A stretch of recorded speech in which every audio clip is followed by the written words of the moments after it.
Hey everyone, welcome to my first ever, I think, review of a heavy metal issue. At least just focusing on an issue of it. I may have thrown some of these in on Comic Book Throwdown, if any of you even remember Comic Book Throwdown. I keep saying that. Do you remember this? Do you remember that? But yeah, I don't know. So I'm buying all these heavy metal issues and I just really want to read them and I want a little more incentive to read them, so I'm going to review them. So I started with last month's issue, which is issue 312.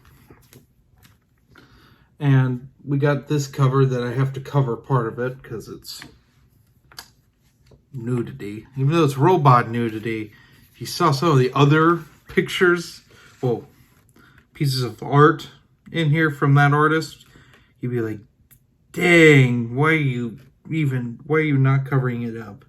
So anyway, we're going to go through each story and talk about them.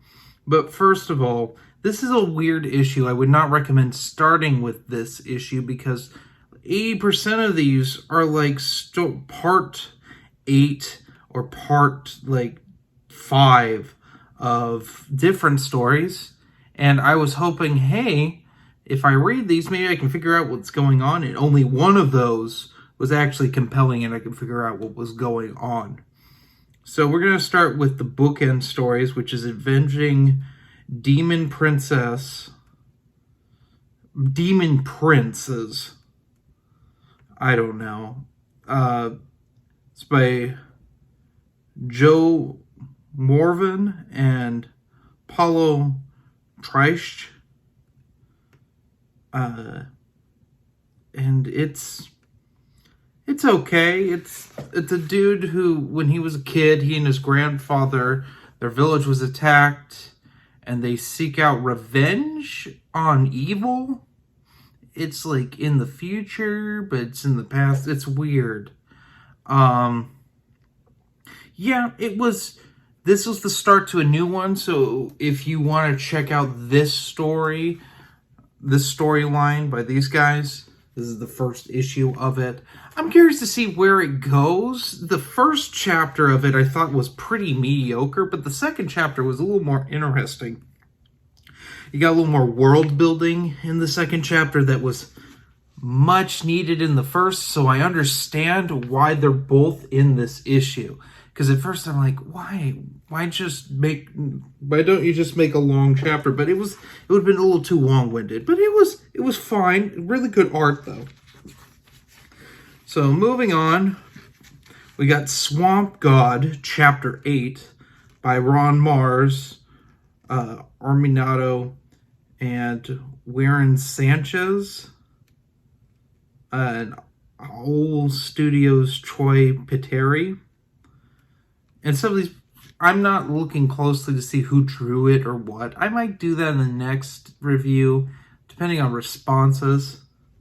But this one was the only one of the ones where we're in the middle of the story that I thought was interesting.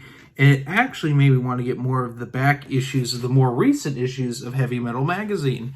Because it's about, there's a Union soldier and a Confederate soldier, and they're having to team up, and there was like a witch and like a swamp monster, and I was like, whoa, that's bizarre. That's so heavy metal, and I like it. It was very different, and I want to read the other 7 chapters of it. Then we got a new chapter set up called, this is a new story called Adrian James by Matthew Medney, Bruce Edwards, and Santa Fong. And they're like, it's about a couple ladies that are like explorers on other planets. They fight a dinosaur. There's like little dinosaurs that are like kind of like the Ewoks. I thought it was fun.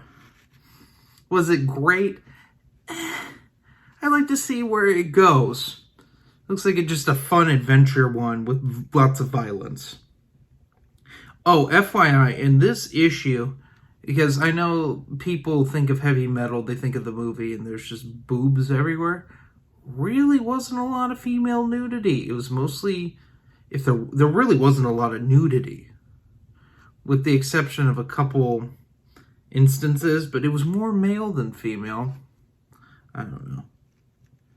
Then we got Star Wars, Chapter 7 by Steve Orlando, Ivan Shavrin, and Saida Temafonte. I'm reading these like the geek's addict who can't pronounce anything.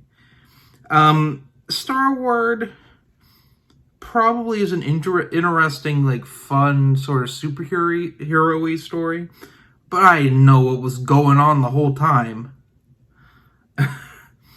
Then we had an article which was about Hajime Sorayama, who it was written by David Irwin, who has the cover of this. He drew a lot of erotic robots, which sounds not appealing, but actually there's some fantastic art, and that's where all, like, it feels really heavy metal. And it was just sort of like a memorial sort of thing. It was really good. Very brief, but good. Defina. I forgot one, which is Basic Time Travel. Basic Time Travel is between Adrian James and Star Wars. And that's by PJ Catacon, and it's my favorite story of these. It's very short. It's about a Soviet soldier, a Nazi soldier, and an American astronaut from the year 2025, and the perils of time travel. And it's interesting. My favorite. It's a bit humorous, too.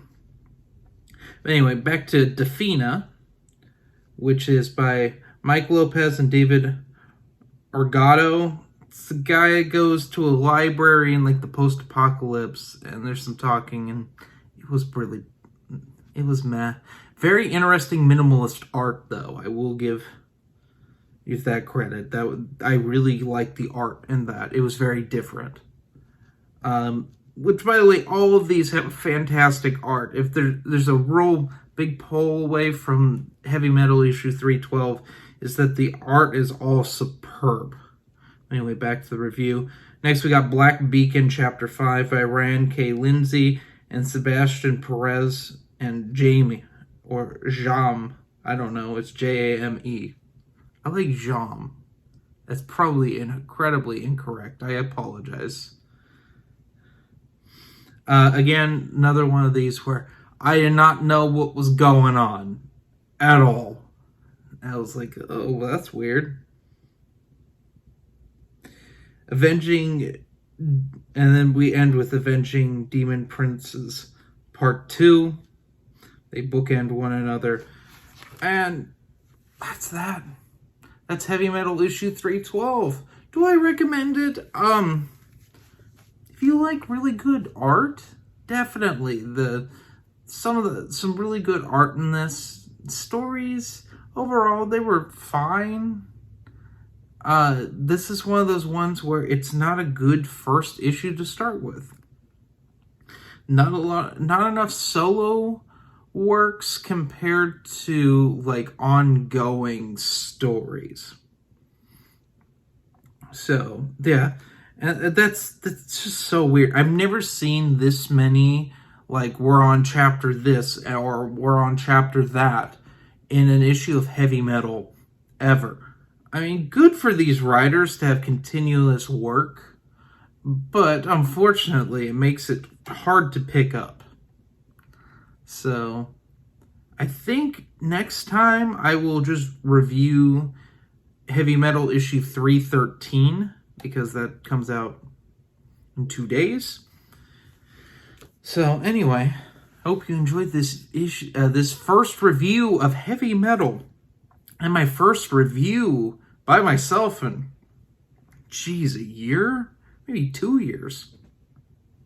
I haven't reviewed anything by myself in a long time. But it was nice. It was nice to start with something small. So, yeah. And I got to butcher names like the Geeks Addict does every one of his hauls. So, that was worth it. Anyway, have a nice day.